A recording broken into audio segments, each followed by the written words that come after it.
नहीं है कि तुम्हारे हाथ केवल तुम बूढ़े होगे तभी कांपते।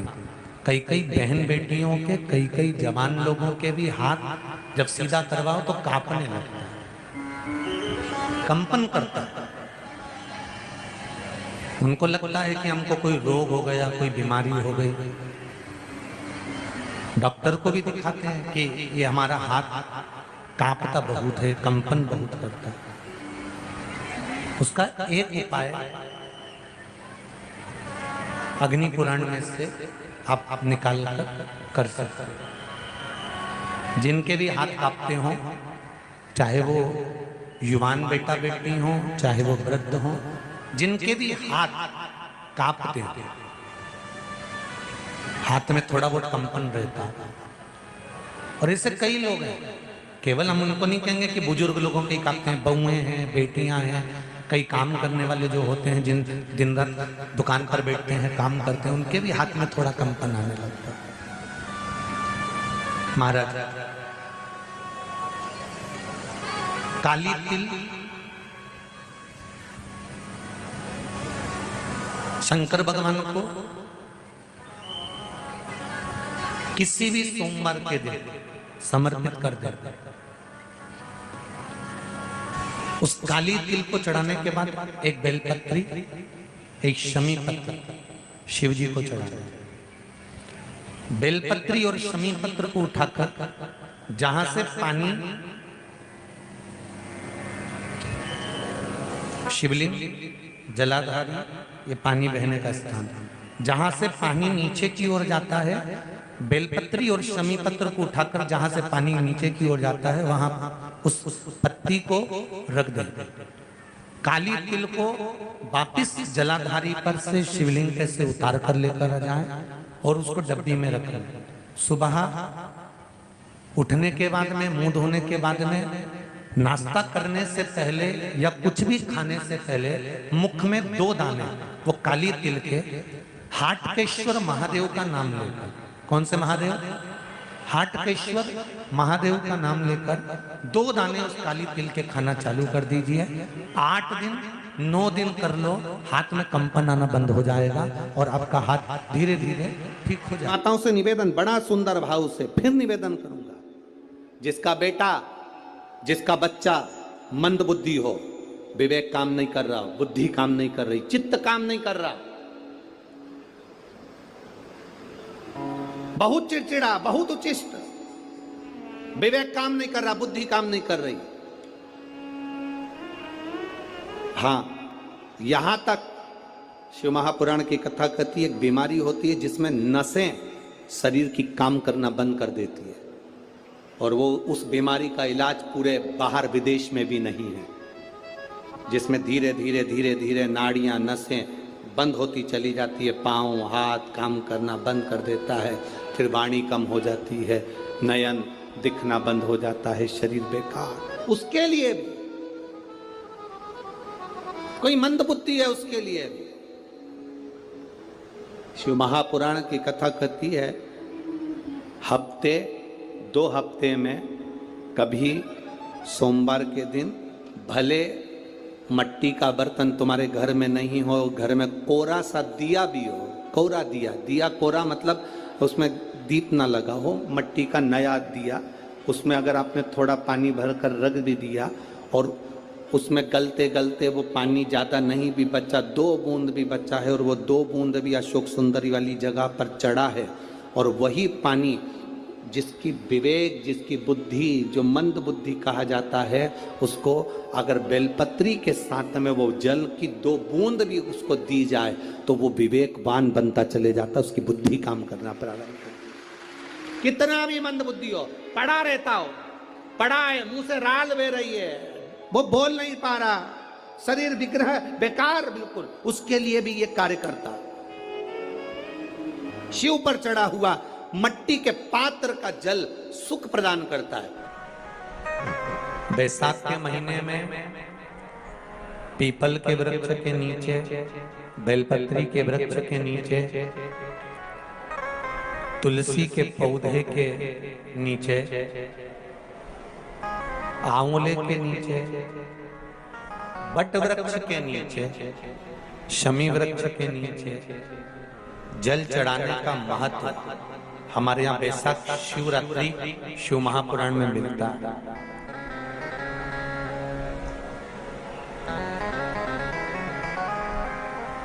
और जल की महत्वता क्या है?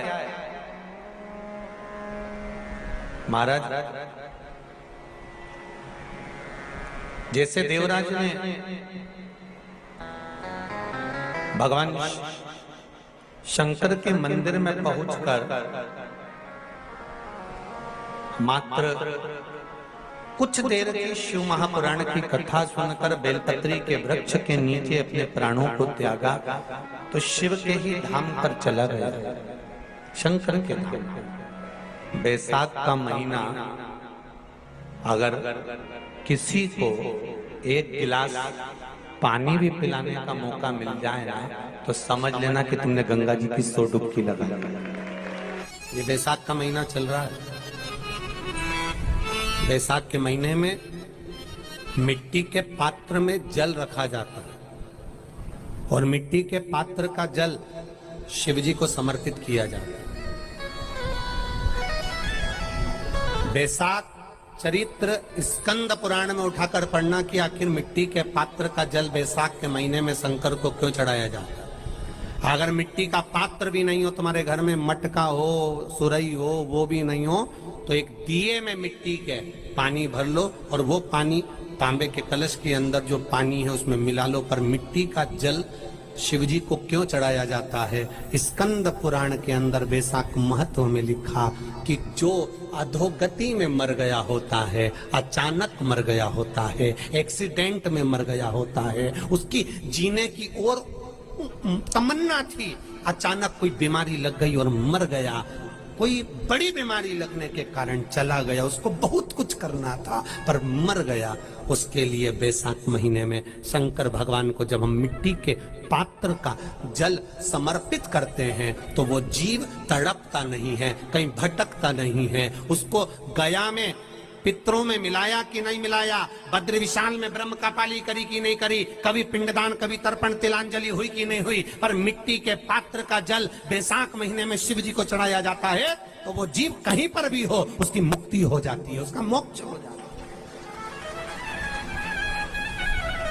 भले दिए, अगर आपके पास मिट्टी का मटका नहीं है, आपके पास मटका नहीं, सुराई नहीं, मटकी नहीं, मिट्टी का कोई पात्र नहीं, कोई कारवन नहीं, तो आप दिए के अंदर भी जल भरकर उसको तांबे के लोटे में मिलाकर शिव जी को चढ़ा सकते हैं। बैसाख महीने में जिस नारी के गर्भ में बच्चा 1-2 महीने का, 4 महीने का किसी का गिर गया हो बच्चा, बैसाख महीने में जिस नारी के गर्भ में बच्चा 1-2 महीने का, 4 महीने का किसी का गिर गया हो, बच्चा चले गया, 2 महीना, 4 महीना, 6 महीने का समाप्त हो, उसको चढ़ाना चाहिए बैसाख महीने में शिव को।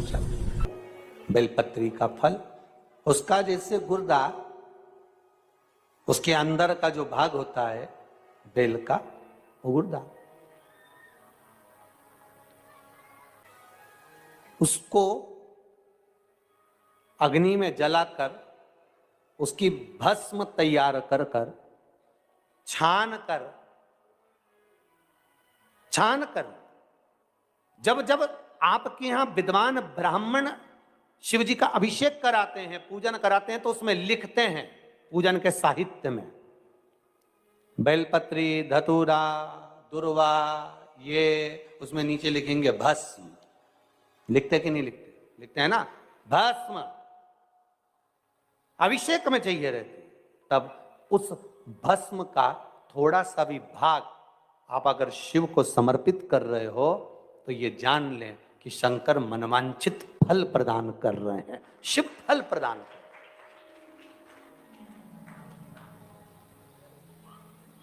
महाराज,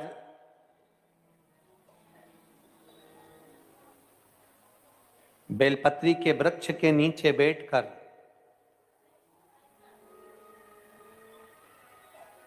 हाथ में एक बेलपत्र का पत्ता रखकर आप पंचाक्षर मंत्र नमः शिवाय, ओम नमः शिवाय या श्री शिवाय नमस्तुभ्यम या महामृत्युंजय मंत्र का स्मरण कर रहे हो, पर डंडी का भाग अपनी ओर, बेलपत्र की बीच वाली पत्ती का भाग बीच वाली उंगली की ओर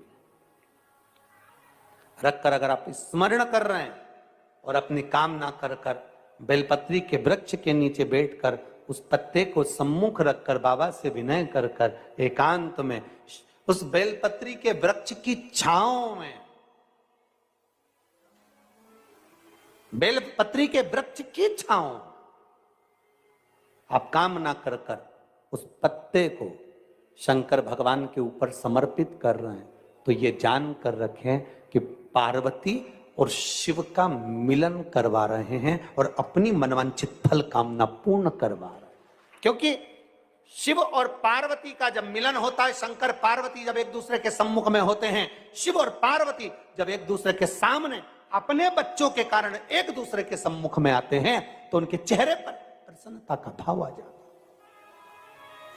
तो फल, मनवांचित फल की कामना आप जिस कामना के लिए कर रहे हैं, विवाह के लिए, नौकरी के लिए, सर्विस के लिए, व्यापार के लिए, रोग मुक्ति के लिए, आप जिस कामना से कर रहे हो, बस उससे कहकर कभी सोमवार का दिन हो, क्योंकि शंकर जी को सोम प्रिय है, सोमवार का दिन, चंद्र का वार शिव जी को प्रिय है, शिव जी को प्रिय है।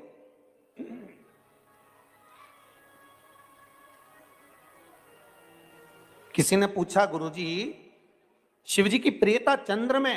हां, क्योंकि चंद्र शीतल है, शंकर भगवान के कंठ पर विष है, शीतलता का भाव अच्छा लगता है। शंकर भगवान को इसलिए कहते भोले, भोले को भोला पसंद है। आप जितने भोले रहेंगे, दुनिया के लोग भले आपको मूर्ख कहें, पगला कहें, भोला कहें, पर आप शंकर के प्रिय हो। ज्यादा हमें चतुर नहीं बनना। क्या करें चतुर बन के?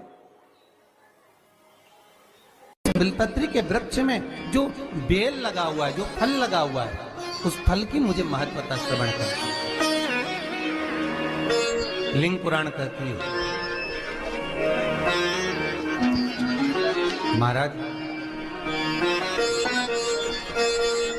जो बच्चा हकलाता हो, अर्थात बोलते बोलते अटक जाता हो या वाणी हकला रही है, तो शास्त्र कहता है कि बेल का जो फल होता है, उस बेल के फल को धीरे से फोड़कर ऊपर से चक्कू से उसको साफ कर कर अंदर से पूरे उसका जो गुर्दा है बेल के फल का, उसको निकालना है। और उस बेल के फल का जो गुर्दा है उसको निकाल कर खाली कर लीजिए बेल का। महाराज सोमवार के सोमवार 5 सोमवार उसमें पानी भरकर भगवान शंकर को समर्पित करिए। एक पात्र, शिवलिंग में से जो जल नीचे गिरे उसके उधर पात्र को लगा लीजिए। महाराज समर्पित कर कर जल को झेल कर ले आइए।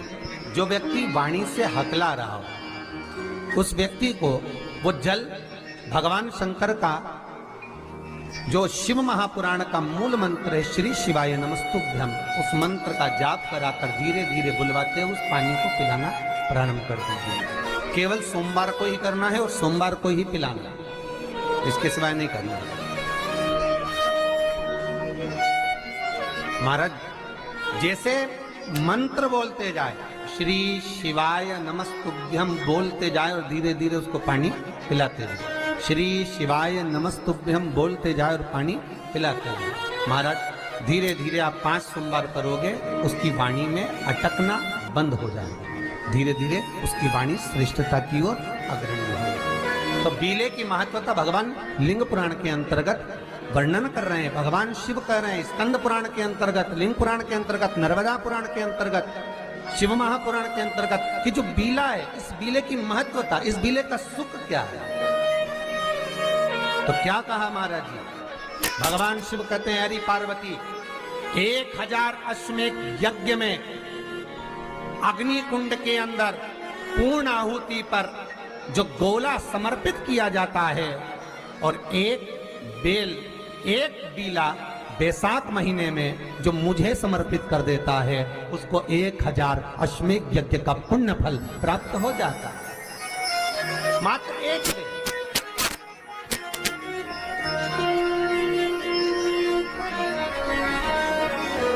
बहुत अच्छे से समझना महाराज। फिर समझ लीजिए, केवल सारे शिवलिंग में एक नर्मदेश्वर महादेव ऐसे होते हैं जिन पर कुछ भी चढ़ाओगे तुम खा सकते हो। भगवान को अगर भोग लगाया तो तुमने खा लिया। भगवान के शिवलिंग को अगर कोई वस्तु टच हो गई तो तुम पा सकते हो। मिठाई हो, चूरमा हो, लड्डू हो, पेड़ा हो, गुलाब जामुन हो, इमरती, भजिया, पकौड़ा, फल फ्रूट जो भी होगा वो पा सकते हो। पर नर्मदेश्वर शिवलिंग को छोड़कर शिव महापुराण के अंतर्गत विद्धेश्वर संहिता में लिखा हुआ है कि बाकी के जितने शिवलिंग होंगे उसको अगर कोई वस्तु टच हो गई तो वो खाने के लायक नहीं रहती। वो सांसारिक मनुष्य नहीं खा सकता। शंकर के मंदिर का प्रसाद संसार का मनुष्य उसको ग्रहण नहीं कर सकता। उसको केवल बैरागी, त्यागी, जिसने घर छोड़ दिया, परिवार छोड़ दिया, अपने कुटुंब कबीले को छोड़ दिया, केवल वही पा सकता है। ये शिव महापुराण की विद्धेश्वर संहिता कर रही है। सात के महीने में कर थोड़ा सा उसमें गुलाब की पत्ती का रस डाला या गुलाब का इत्र डाला या गुलाब जल डाला, घिसने के बाद वही चंदन बेलपत्री के वृक्ष के नीचे त्रिपुंड लगाने पर उसी त्रिपुंड की उंगलियां शंकर भगवान की शिवलिंग पर लगाने, उसी उंगलियों को लाकर जो दमे का मरीज होता है, जिसको थोड़ा चलने पर सांस फूल जाती हो, दम भर जाता हो, श्वास बहुत ऊंची नीची होती हो, दम भरा रहा हो, दम ऊपर नीचे हो रहा हो, तो उसके हृदय पक्ष स्थल पर लगा देने पर और एक कंठ के भाग में लगा देने पर, महाराज यही बैसाख के महीने में कर देने पर उसको फिर धीरे धीरे दम भरना बंद हो जाती है। श्वास का मरीज धीरे धीरे ठीक होने लगता है। ये दम के मरीज के लिए शंभु आप जब करोगे स्वयं स्वतः के लिए तो वो सुख आएगा। एक बात कहें तो जरा अच्छे से सुनना। बेटा अगर गलत मार्ग पर जा रहा है, बेटी अगर गलत मार्ग पर जा रही है, बच्चे अगर गलत मार्ग पर जा रहे हैं, घर का कोई सदस्य कहीं मदिरापान में, कहीं वेश्यावृत्ति में, कहीं जुए में, कहीं मांसाहार में, कहीं डब्बा में, कहीं आदि गलत मार्ग पर पड़ रहा है, जुआ खेलने बैठा है, पत्ते खेलने बैठा है, कुछ गलत काम करने बैठ रहा है, और तुमको थोड़ी सी भी भनक लग जाए, थोड़ी सी भी भनक लग जाए कि ये व्यक्ति गलत मार्ग पर जा रहा है, समझना। और समझना क्या, प्रयास करना उसको सत्संग तक ले जाना, उसको कहीं कथा तक, सत्संग तक, मंदिर तक, देवालय तक, शंकर के दरवाजे तक लेकर जाने का प्रयास करें। गलत मार्ग पर चलने वाला व्यक्ति अगर शंकर भगवान पर एक लोटा जल, मात्र थोड़ा सा इत्र डालकर, कोई भी इत्र जो तुम्हारे पास में हो वो डालकर, अगर इत्र भी ना मिले तो किसी फूल की पंखड़ी को डालकर शिव को समर्पित करने लगता है, महीना भर लगता है, उसका मार्ग विभाजन हो जाता है, गलत मार्ग से सतमार्ग की ओर चले जाते हैं। आप उसको शिव भक्ति में लगा दो, आप उसको शंकर की भक्ति में लगा दो, आप उसको शिव स्मरण में लगा लीजिए, आप उसको शिव भक्ति की ओर लेकर चले जाए।